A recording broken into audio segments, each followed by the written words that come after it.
Corriger les erreurs fossilisées avec Yasmine de Island French.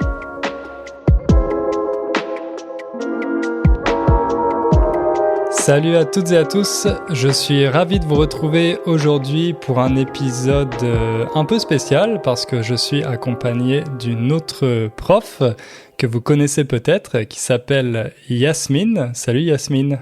Salut Hugo. Bon, je suis très content de te recevoir dans le podcast. Pour la petite histoire, je ne sais pas si je te l'avais dit la première fois qu'on s'était parlé, mais moi, quand j'ai créé mon site internet, j'avais fait des recherches, donc c'était déjà il y a 8 ans, je crois.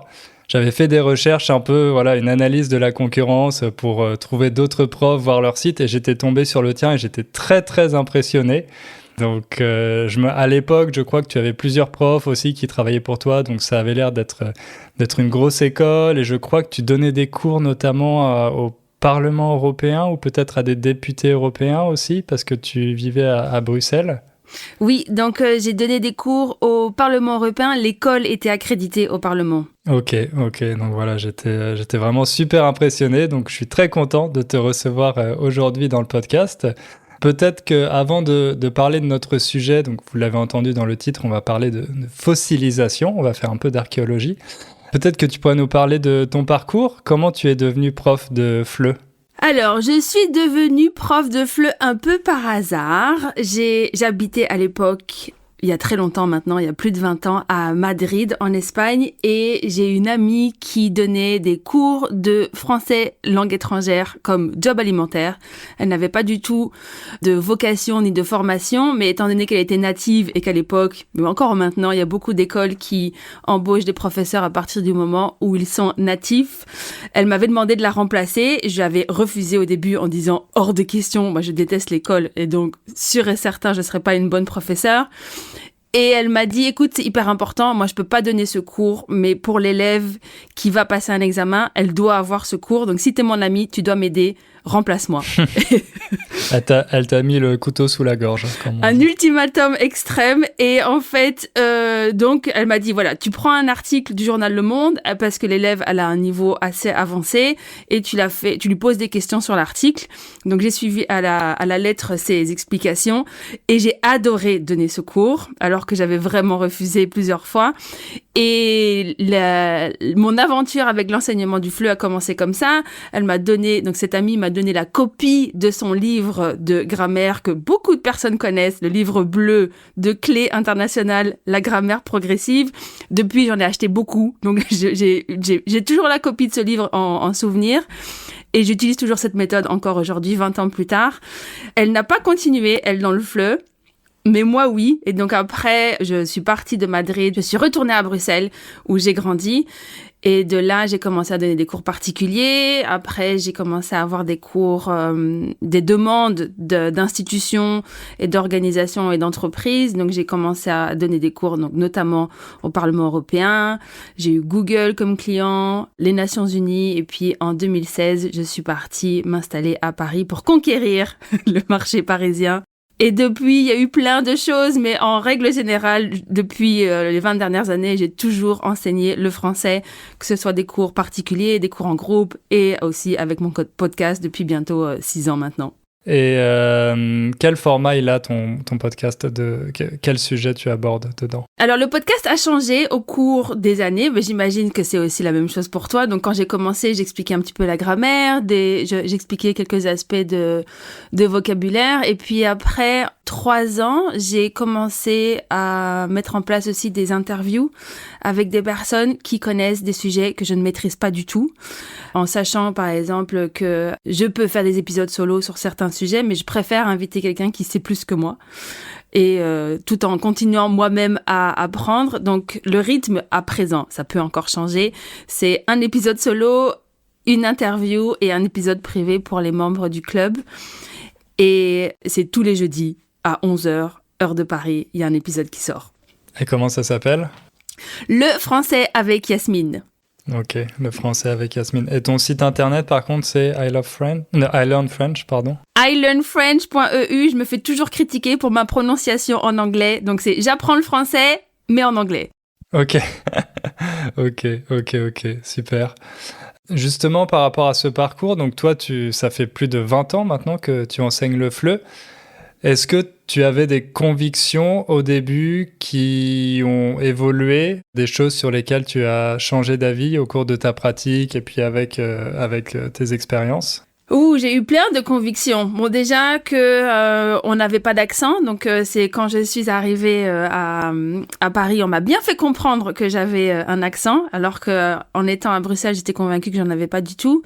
Et de là, j'ai commencé à me former, notamment sur les accents de la francophonie. Donc il y en a un peu partout, mais rien qu'en France et rien qu'à Paris, il y a plusieurs accents. Donc j'ai essayé aussi de changer un peu ma vision concernant la prononciation en encourageant les personnes à se concentrer plus sur la prononciation plutôt que sur tout ce qui est réduction d'accent, pour aussi être moins culpabilisé par rapport à notre identité, parce que l'accent, c'est comme la nature de nos cheveux ou notre couleur de peau. C'est pas une mauvaise chose. On peut avoir un accent et avoir une très très bonne prononciation, et ça reste du français. Donc là-dessus, j'ai beaucoup changé et je me suis beaucoup formée aussi. Ensuite, concernant les règles de grammaire, j'ai aussi appris énormément de choses, parce qu'au début, j'enseignais la grammaire que j'ai apprise, donc que tu as appris aussi évidemment en étant natif, en disant voilà, la grammaire elle est stricte, elle est rigoureuse et on ne peut pas la remettre en question. Sauf que dernièrement, j'ai commencé à m'intéresser à des travaux de linguistes. Peut-être que tu connais aussi les linguistes atterrés. Le français va très bien, merci. Avec Léa Véron. Oui, voilà. Ouais. Et donc, j'ai commencé aussi à m'intéresser sur la remise en question de certaines règles de grammaire qu'on apprend méthodiquement, religieusement. Et en fait, il y a certaines règles qu'on pourrait modifier sans pour autant appauvrir la langue. Je pense notamment à ce très cher accord du participe passé avec l'auxiliaire avoir. Mais il y a aussi, par exemple, la réforme de l'orthographe de 1990 pour les Belges et les Suisses, ou 1990, qui a encore du mal à être mise en place. Il y a beaucoup de résistance. Et donc, je me forme un peu là-dessus et je change aussi, évidemment, en disant on peut remettre en question la langue. C'est pas un oiseau fragile. La langue n'a pas besoin d'être défendue. De toute façon, il y a assez de locuteurs pour qu'elle puisse continuer à vivre. Donc ça, c'était plus ou moins mes remises en question dernièrement. Il y en a plein d'autres, mais évidemment. D'ailleurs, est-ce que tu as l'impression que les Belges sont peut-être un peu plus souples à ce niveau-là sur ce respect absolu, presque ce culte qu'on a en France pour la grammaire et les réticences à cette simplification de l'orthographe? Est-ce que tu as l'impression qu'en Belgique, c'est peut-être moins un sujet, ou est-ce que c'est comme en France? Non, en Belgique, ils sont beaucoup plus cool et sont beaucoup plus détendus, notamment parce qu'il y a déjà plusieurs langues qui cohabitent. Et donc, déjà, il y a une perception de un français correct qui est beaucoup moins strict. Donc, si une personne n'est pas native en français et qui s'exprime de manière où on comprend, même s'il y a plein d'erreurs, ça va être validé. On va pas dire « Oh, je comprends pas ». Donc, si une personne dit une bouteille de l'eau au lieu d'une bouteille d'eau, la communication va continuer. Il n'y aura pas de blocage. Ensuite, ils sont aussi beaucoup plus cool par rapport aux anglicismes. Ah, les Bruxellois, en tout cas, les anglicismes, ils y vont. Même si le mot existe en français, il n'y a aucun obstacle par rapport aux anglicismes qu'on peut retrouver en France, notamment. Pas tous, mais il y a quand même beaucoup de personnes qui s'opposent aux anglicismes. Et donc, moi, je dis souvent à mes élèves, pour pratiquer son français, parfois, c'est peut-être plus simple d'aller faire un petit séjour à Bruxelles plutôt que d'aller à Paris, parce qu'à Bruxelles, les gens sont beaucoup plus détendus, beaucoup plus décontractés par rapport à la langue française. C'est peut-être moins cher aussi, notamment au niveau du logement, oui. D'aller faire un petit stage à Bruxelles plutôt qu'à Paris. Oui. Et puis en plus, les frites sont bonnes. Ok. C'est vrai, vous avez les meilleures frites. Et tu disais que quand toi, t'es arrivé à Paris, tu t'es rendu compte que tu avais un accent. Comment tu t'es senti par rapport à ça? Est-ce que du coup, tu as essayé de changer ta façon de parler, ou quelle a été ta réaction et ton approche? Alors, les premières fois où on m'a fait comprendre que j'avais un accent, c'était toujours dans des cafés ou dans des bars où on me demandait d'où je venais. Et je disais de Bruxelles, et là, on me disait « Ah, mais vous avez pas l'accent belge ». Est-ce que déjà, il te disait pas « Ah, Bruxelles !» Oui, parfois, évidemment. Il te corrige, bien sûr, sur le nom de la ville. Bien sûr, évidemment. Et ensuite, on m'a déjà demandé si je voulais avoir le menu en anglais. Wow, ok. Oui. Là, je t'avoue, j'étais avec mon ex-copain qui était derrière moi, qui est français. Et donc, quand le serveur nous a demandé si je voulais le menu en anglais, là, je me suis vraiment vexée. Je dis, non, mais franchement, c'est abusé. Ah, c'est fort. Après, parfois, il y a une forme un peu de... comment dire ? Comme on a cette réputation de pas du tout parler anglais, les personnes qui connaissent un peu l'anglais ou les commerces où ils font l'effort justement d'avoir une version du menu en anglais, etc., parfois ils font un peu de zèle dans ce sens-là. Et dès qu'ils entendent un accent ou quelque chose, ils se disent bon, on va essayer de leur montrer que nous, on est ouverts d'esprit, voilà, qu'on n'a pas de problème avec l'anglais, et ils passent tout de suite en anglais, alors que finalement, c'est plus vexant, d'autant plus quand le français est ta langue maternelle. Évidemment. Et en plus, je pense que chaque personne, quand on dit « Ah, mais tu as un accent », la personne se vexe, tout le monde. J'ai fait après le test avec des Parisiens, donc évidemment, à une fête d'anniversaire, on va me dire « Ah, mais t'as un accent, tu viens d'où ?» Je dis « Mais toi aussi, t'as un accent !» Et pour avoir un accent, il faut être deux. Donc moi, j'ai un accent, mais toi aussi. Donc là, il y a des personnes qui se vexent. Moi, Parisien, moi, j'ai pas d'accent, j'ai si. Tout le monde a un accent. Et il y a toujours une petite pique qui vient droit au cœur en disant, on pense que parce qu'on nous dit t'as un accent, on pense qu'on nous dit aussi ton français n'est pas assez bon, ou il y a une once de jugement, alors que c'est pas vrai du tout. J'insiste, l'accent ce n'est pas une mauvaise chose. Donc c'était les premières expériences donc dans des cafés. Par contre, j'ai aussi fait de la correction en prononciation, notamment sur certains mots qui sont prononcés différemment en Belgique, et parce que j'en avais marre qu'on me reprenne, avec le 8. Donc le chiffre 8, en Belgique, on va le prononcer 8. Et donc là, je me suis corrigée, j'ai appris à le prononcer correctement, parce que j'ai quelques amis qui me reprennent à chaque fois. Je dis, mais tu me fais chier, c'est bon. Tu t'es pas corrigé, tu t'es adapté plutôt. Oui, voilà, je me suis adaptée à mon audience parisienne qui se moquait, qui rigolait du 8. Donc si vous allez en Belgique, vous allez entendre. Et après, c'est parce qu'on a appris comme ça, même chose pour le mois de juin, on dit juin. Sachant que même en France, évidemment, il y a des variations régionales, notamment avec le sud. Donc voilà. Mais parce que les gens te comprenaient pas quand tu disais 8, ou c'est juste que ça les faisait rigoler?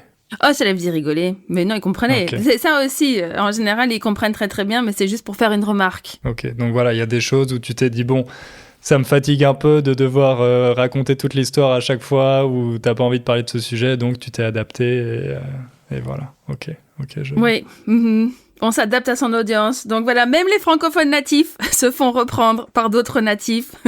Voilà, donc vous n'avez pas de complexe à avoir sur ce sujet-là. Bon, je pense qu'on partage pas mal de valeurs au niveau de notre philosophie de l'enseignement. Mais aujourd'hui, on va parler d'un sujet un peu différent dont tu m'as proposé l'idée. J'ai trouvé que c'était vraiment super intéressant. On va parler de fossilisation des erreurs.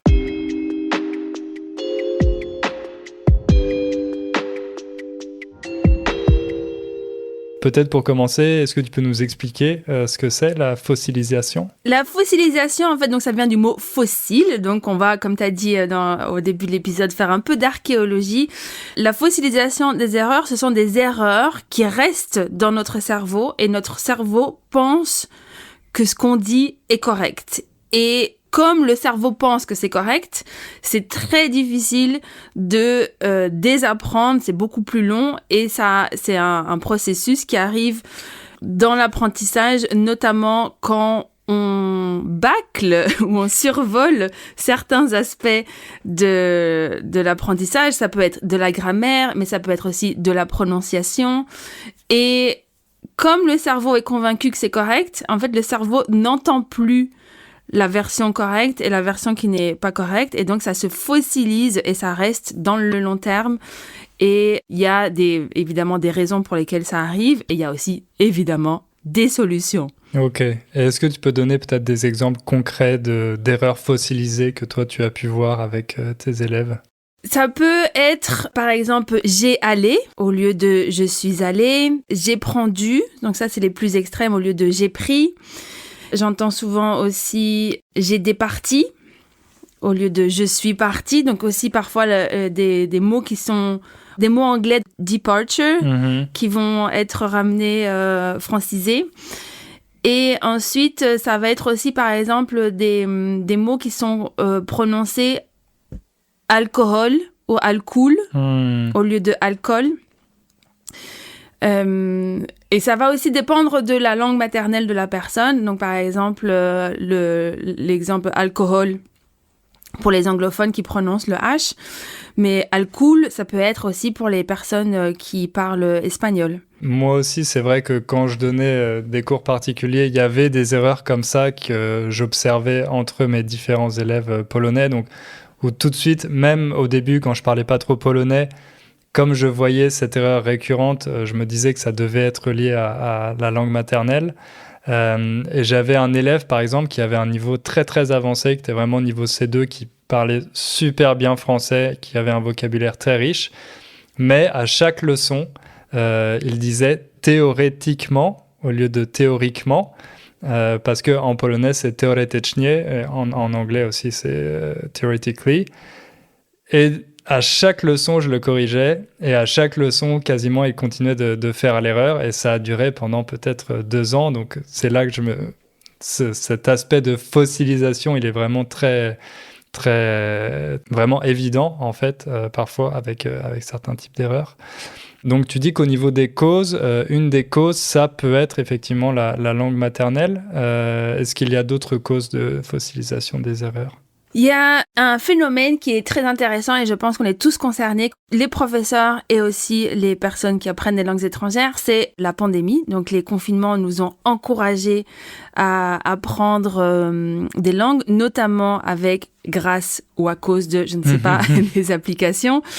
Et donc, en fait, avant les confinements, les personnes qui apprenaient le français, en général, c'était ou parce qu'ils avaient vraiment une très, très grande passion pour la langue française, un intérêt, ou pour le travail, alors que pendant la pandémie, tout le monde, même les personnes qui avaient que 5% d'intérêt pour la langue française ou pour une autre langue étrangère, ils ont commencé à apprendre une langue étrangère. Et en fait, ce qui s'est passé pendant les confinements qui est très intéressant, c'est qu'il y a eu, par exemple, plus de 67% d'apprenants en plus sur certaines applications. Donc, c'est une grande vague de nouveaux apprenants. Mais le souci, c'est que ces applications ou ces formations en ligne sans correction, c'est qu'il y a aussi derrière un marketing qui dit n'importe qui peut apprendre une langue tout seul. Sauf que une langue, c'est comme le tennis. C'est toujours plus chouette de jouer avec quelqu'un. Et l'objectif d'une langue, même s'il y a des personnes qui veulent apprendre uniquement tout seul sans vouloir parler, j'ai 2 élèves comme ça dans mon école. Leur objectif, ce n'est pas de parler. Ils adorent apprendre la grammaire et ils veulent apprendre tout seul. Ils n'ont pas spécialement envie de parler. Mais la plupart des personnes veulent parler. Et les applications, en fait, donc elles font croire aux personnes qu'elles parlent une langue. Et la langue dans notre tête, elle est parfaite. On parle parfaitement anglais ou espagnol ou polonais dans notre tête. Mais après, quand on doit parler, c'est là où il y a vraiment un défi qui devient beaucoup plus difficile et on se rend compte que le français dans notre tête et le français qu'on parle est vraiment différent et il n'y a pas assez de pratique orale et le peu de pratique orale qui existe, elle n'est pas suffisante pour vraiment développer la production et aussi donc avoir un débit de parole ou une production orale correcte. Donc ça va être par exemple, au lieu de dire à l'hôtel, c'est à le hôtel. Parce qu'on est convaincu qu'il y a et donc ça, apprendre les liaisons, il n'y a pas que les liaisons évidemment, mais il y a plein d'autres aspects qui peuvent être survolés à cause des applications. Alors c'est très bien, il y a plein de nouvelles personnes qui apprennent, mais il faut toujours accompagner cet apprentissage avec des cours, avec des vraies corrections pour pouvoir justement, dès le début, ne pas apprendre à notre cerveau. C'était quoi l'exemple que tu as dit? Théoriquement? Non. Théoriquement. Théoriquement. Et donc, que le cerveau apprenne dès le début, parce qu'après, une fois que le cerveau est convaincu que c'est la manière à le hôtel, c'est très difficile pour lui de dire non, en fait, ce que tu as appris jusqu'à présent, c'est pas ça. Il faut désapprendre. Et le souci, c'est qu'en fait, il y a cette croyance qu'on peut tout faire tout seul, qu'on peut tout faire pour pas cher. Et après, on va être indépendant, on va être libre et on va pouvoir être totalement autonome avec la langue et discuter dans un café et être compris. Malheureusement, dans la vraie vie, c'est un peu différent. Et donc, c'est là aussi où il y a des personnes qui se rendent compte que après un certain moment, quand ils commencent à parler avec des natifs, il y a quelque chose à faire. Et donc là, ils décident de prendre des cours pour justement mettre à niveau et l'oral et la connaissance des applications. Mais voilà, c'est un long sujet. Mais je ne sais pas si tu as testé maintenant les nouvelles applications qui utilisent plus l'IA, parce que là, pour le coup, on peut recevoir du feedback, on peut avoir des conversations maintenant aussi avec une IA, et avoir même des exercices personnalisés en fonction de nos erreurs, etc. Qu'est-ce que tu penses de ça ? Moi, j'utilise une application, justement, je suis mon propre bêta-testeur parce que je suis en train d'apprendre le grec et le grec débutant complet. Donc, j'ai vraiment commencé avec une application avec un petit oiseau et ensuite, j'ai fait 3 mois et puis après, je suis passée en cours particulier. Je continue à tester l'application et donc, pour moi, j'ai pas encore le niveau pour pouvoir tester avec l'IA. Alors, on m'a dit que cette entreprise utilisait déjà, mais on m'en a parlé pour les cours de français et on m'a dit que c'était assez fort au niveau de la correction et aussi de la prononciation. Mais j'ai pas essayé moi-même. Toi, tu l'as essayé ? Pas encore. Je suis beaucoup démarché. Autrement dit, je reçois beaucoup de demandes pour tester ce genre d'application, éventuellement les promouvoir et j'ai pas le temps tout simplement de le faire. Là, j'en ai reçu une qui m'a l'air assez prometteuse. Du coup, je l'ai donnée à ma copine qui est polonaise pour qu'elle la teste et qu'elle me dise ce qu'elle en pense. Mais d'après ce que j'ai pu lire, un peu des commentaires même de certains auditeurs, il y en a qui trouvent ça très bien. Après, bon, on sait bien que l'IA continue de faire des erreurs, même pas forcément au niveau de la langue, mais quand on lui demande n'importe quelle tâche ou des recherches, etc., ça arrive encore qu'elles hallucinent. Autrement dit, que les IA inventent des choses qui ne sont pas vraies. D'ailleurs, elles ont toutes un petit avertissement en disant qu'elles peuvent faire des erreurs et de bien vérifier les informations. Donc, c'est pareil avec les langues, avec la correction. Moi, je le vois de temps en temps quand je l'utilise aussi pour préparer des épisodes que, bon, parfois, il y a des choses qui sont pas... qu'elle a complètement inventées aussi pour être d'accord avec l'utilisateur ou pour aller dans son sens. Voilà, il faut se méfier de ça. Mais bon, ça ne fait que s'améliorer, donc peut-être que ça va devenir un outil à ajouter, je pense, pour certains élèves. Et en plus, l'avantage, parce qu'il y a des personnes qui aiment bien cracher sur l'IA, moi, je suis pas d'accord, parce que je trouve que il y a des choses fantastiques qui se font grâce à l'IA, pour toi en tant que créateur de contenu et pour moi aussi, mais aussi pour l'apprentissage, pour les personnes qui sont ultra timides. Il y en a qui veulent, qui sont bloquées par la production orale dans un groupe. C'est hyper rassurant de commencer à faire des exercices de prononciation avec une IA plutôt que de se lancer dans la nature avec un groupe et d'avoir peur d'être jugé. Après, l'objectif, c'est de toujours pouvoir être autonome dans la nature. Donc, il y a toujours un moment où on sera obligé de passer par la case « je vais parler avec des vraies personnes », mais on peut s'entraîner. Donc, moi, j'ai pas testé, mais si ça fonctionne bien, je suis pour, je valide. Bon, c'est vrai qu'on pourrait faire tout un épisode aussi sur l'IA, mais on va peut-être revenir à notre sujet de fossilisation.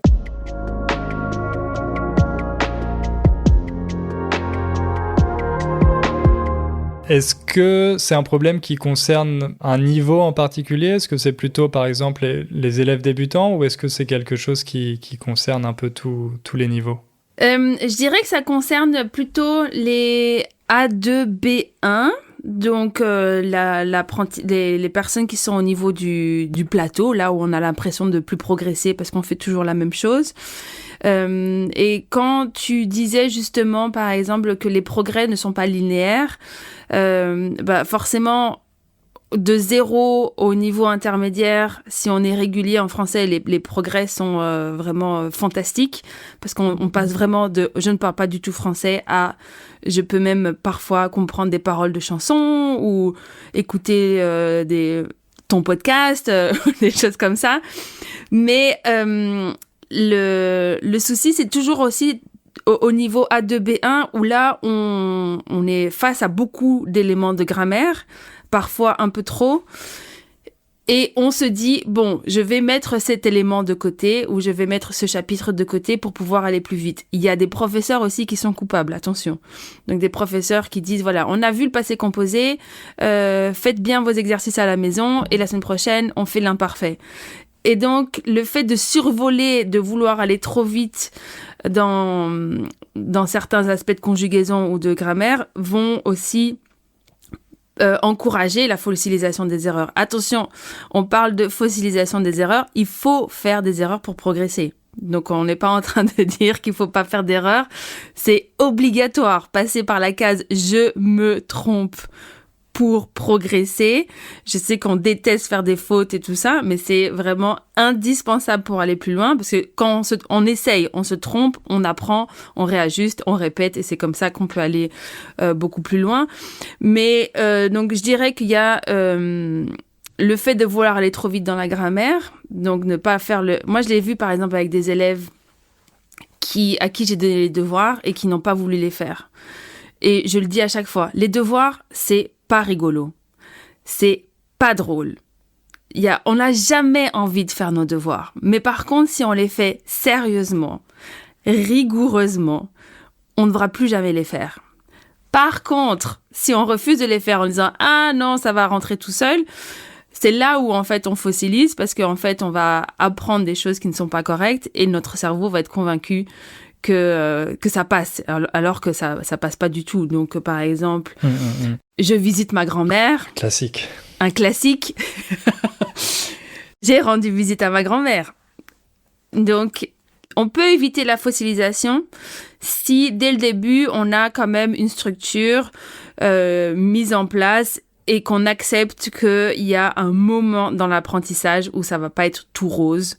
On va se dire, oh mon Dieu, mais qu'est-ce que c'est long.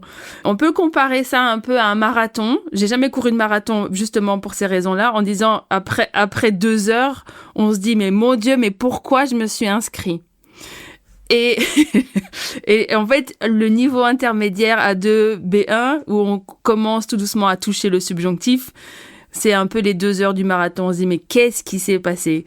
Parce qu'on pense que, voilà, on va étudier le présent, et puis après, le passé composé, tu dis, ouh là là, je suis allée ou j'ai mangé, c'est quoi cette folie? Et puis après, on passe à l'imparfait, on apprend quand on utilise l'imparfait et quand on utilise le passé composé, et puis après, on passe aux hypothèses, et puis après, il y a le subjonctif, et donc c'est infini. Bonne nouvelle, quand on arrive au subjonctif, c'est la fin. Donc, c'est la dernière heure du marathon. En théorie. Donc, en général, les erreurs de fossilisation arrivent souvent quand il y a un aspect de la langue française qui a été survolé ou qui n'a pas été travaillé de manière assez approfondie, que ce soit de la part de l'élève, c'est possible, mais ça peut être aussi de la part du professeur en disant « J'estime que tu dois comprendre et que tu connais » sans avoir vraiment vérifié si l'apprenant maîtrisait vraiment cet aspect. Après, en tant que prof, c'est aussi difficile parfois de savoir où mettre le curseur de la correction. C'est tout un art, parce que d'un côté, on se dit « Bon, voilà, si je corrige pas systématiquement cette erreur, surtout cette erreur que les élèves font de manière répétée, ils vont jamais la corriger. » Mais d'un autre, si à chaque fois qu'ils ouvrent la bouche, je les corrige, ça va les décourager. Donc toi, comment tu fais justement pour trouver cet équilibre? Pour les corrections, ça c'était dans ma formation de professeur de FLE. En fait, on a eu interdiction d'interrompre l'élève pendant qu'il ou elle parlait. Donc je laisse parler l'élève, je prends des notes. Et je dis aussi pendant les premiers cours que j'ai avec les élèves, je prends beaucoup de notes pendant mes cours. Ça ne veut pas dire que tu racontes n'importe quoi, c'est juste parce que je veux faire une remarque après. Donc je vais te laisser parler et j'ai peur d'oublier. Donc je note tout. Et puis après, quand la personne a terminé de parler, je fais un retour et je dis voilà, ça, faut faire attention, la prononciation et tout ça. Mais j'essaye de ne pas interrompre la personne quand elle parle, sauf quand c'est vraiment une grosse fossilisation. Donc là, notamment, j'ai un élève, il va dire « J'ai mangé à vendredi ». Il adore mettre un petit « A » avec les jours. Et donc, je dis « Vendredi, vendredi, vendredi ». Mais sinon, j'attends pour faire la correction.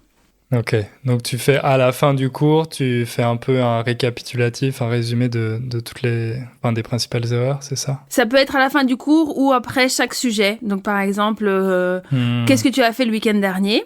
Et puis là, je vais prendre des notes. Et puis après, je vais expliquer d'abord ce qui a fonctionné ou pas. Et puis après, on va passer à un autre sujet. Et même chose. Donc ça peut être par bloc ou à la fin du cours, ça dépend si c'est des cours particuliers, si c'est des cours en groupe. Il y a aussi un inconvénient avec les cours en groupe, et ça aussi, ça peut vraiment encourager malheureusement la fossilisation des erreurs, c'est que les corrections sont beaucoup plus légères, elles sont beaucoup moins précises parce qu'il y a un nombre d'élèves plus important, et donc les corrections sont moins personnalisées malheureusement. Et donc, ça peut encourager la fossilisation parce que le ou la professeur ne peut pas être hyper strict par rapport à quelque chose ou le répéter à chaque fois, alors que dans un cours particulier, là, c'est beaucoup plus difficile de continuer la fossilisation. Et est-ce que tu as l'impression qu'il y a certains élèves, peut-être des personnalités qui sont plus enclines à la fossilisation que d'autres? Je pose la question parce que voilà, avec mon élève polonais qui avait ce niveau C2, où j'ai passé peut-être 2 ans à le corriger sur ce point et sur, je sais pas, il y avait 5 erreurs qu'il faisait à chaque fois et il en faisait tellement peu qu'elles sautaient encore plus aux oreilles, elles étaient encore plus évidentes et malgré on a tout essayé au niveau de la correction. Donc au départ, j'avais cette méthode où voilà, je lui disais à la fin du cours et je le laissais, parce que je pense que c'est important aussi, d'abord essayer de laisser l'élève trouver son erreur lui-même et la corriger. Lui, il le faisait tout de suite, non seulement parce qu'il parlait très bien français, mais aussi parce que c'était toujours les mêmes erreurs, donc c'était assez facile. Donc on a testé cette méthode, ça fonctionnait pas trop. Après, lui, il m'a demandé de l'interrompre justement sur le fait, quand il faisait ses erreurs. J'ai testé ça, ça marchait pas beaucoup plus. Donc voilà, est-ce que c'est moi qui faisais quelque chose de mal ou est-ce que tu penses qu'il y a aussi une question de personnalité de l'élève? Je sais pas si c'est une question de personnalité, mais c'est plus le cerveau. Une fois que c'est dans le cerveau, alors je dis pas que c'est impossible, mais c'est vraiment très très très très long pour désapprendre. Et c'est pour ça que les erreurs fossilisées coûtent très cher, parce qu'une fois que le cerveau a enregistré et le cerveau a dit c'est correct, il n'a pas envie de faire d'une autre manière. C'est comme par exemple, tu as appris à couper les oignons dans un sens. Si je te demande de couper le même oignon dans l'autre sens, tu vas y arriver, mais tu vas trouver ça beaucoup plus difficile parce que tu as une routine, tu as une habitude. Et en fait, c'est aussi une question d'habitude, de routine pour le cerveau. Et il y a aussi des personnes, je pense, qui se disent c'est pas grave. Là, typiquement, avec cet élève, c'était des erreurs qui ne gênaient pas du tout la communication. On comprenait très bien ce qu'il voulait dire. Donc, il y a aussi ce côté-là où, notamment dans les cours de langue en groupe, comme tu disais, il y a plusieurs élèves. L'objectif, c'est que tout le monde communique. Donc, le prof va pas s'amuser à corriger chaque élève individuellement. Donc, on crée en fait cette espèce de français un peu intermédiaire entre la langue maternelle et le français natif. Et le prof comprend parce qu'il a l'habitude, les élèves se comprennent parce que aussi ils ont un peu tous le même niveau. Et c'est peut-être là que les erreurs se fossilisent un peu parce que ils ont l'impression que ça fonctionne, le prof me comprend, donc il n'y a pas de problème. Je me suis retrouvée dans une situation comme ça avec une élève qui faisait énormément d'erreurs fossilisées. Alors dans son cas, c'est très intéressant.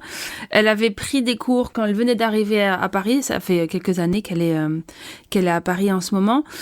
Elle a survolé la grammaire Et puis après, elle a plus du tout pris de cours. Et après, elle a repris des cours. Donc aussi, il y a l'effet pause entre les cours qui n'aident pas du tout le cerveau. Parce que quand on fait des longues pauses, le cerveau va reprendre.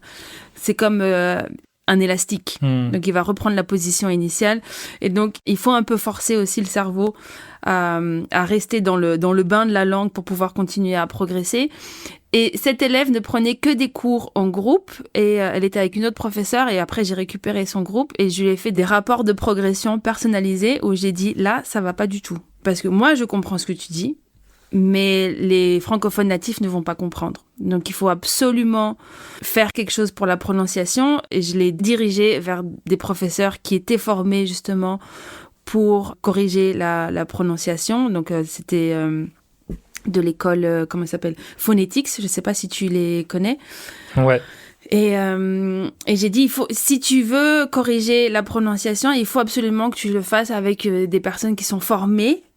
Parce qu'il y a aussi beaucoup de professeurs qui s'improvisent experts en prononciation du français, mais qui n'ont pas de formation spécifique.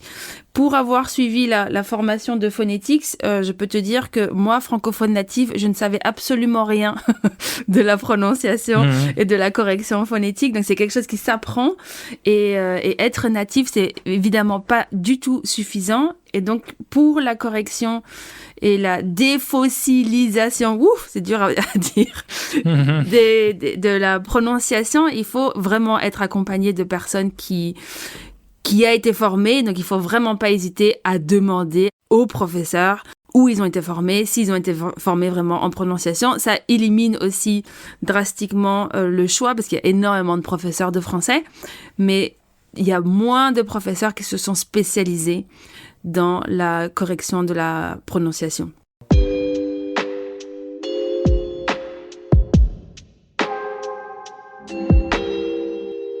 Est-ce que tu as d'autres solutions ou techniques pour combattre cette fossilisation ? Alors, je dirais déjà qu'il ne faut pas s'alarmer. Il faut surtout être bien accompagné quand il y a un professeur ou une professeure qui nous dit, voilà, il y a des petits aspects à modifier. Moi, j'ai été moi-même la victime de fossilisation d'erreurs. J'ai dit pendant 20 ans en anglais « in the train », parce que tu vois, pour moi, « in » c'est « dans ».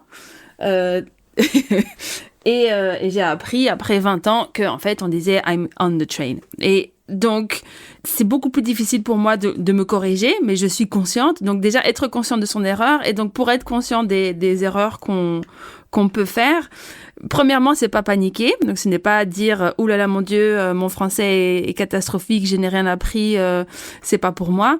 Justement, les erreurs, c'est quelque chose qui va nous aider à progresser. Les erreurs vont faire en sorte qu'on continue à apprendre. Donc, essayez d'avoir un diagnostic d'un ou d'une professeure pour pouvoir voir où on en est dans notre apprentissage.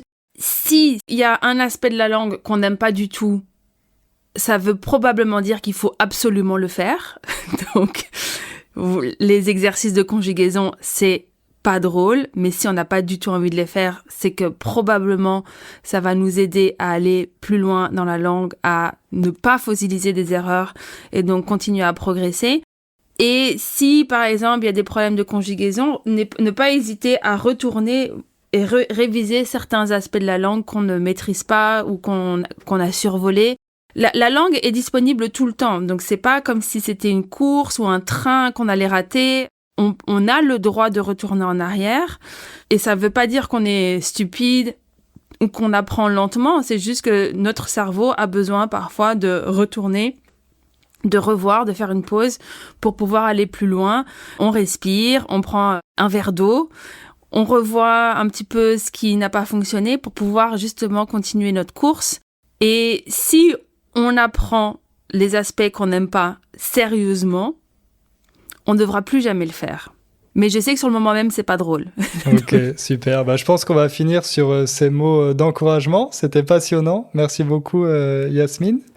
Est-ce que tu as quelque chose à ajouter ? Peut-être si les gens veulent te retrouver, qu'est-ce qu'ils doivent taper dans leur moteur de recherche ? Vous pouvez taper le français avec Yasmine, mon podcast. C'est là où je publie mes meilleurs contenus, étant donné que ce n'est pas viral. Je raconte un peu ce que je veux, donc j'ai pas de limite. Je suis aussi active sur LinkedIn, donc Yasmine Le Cire, Yasmine avec un Y.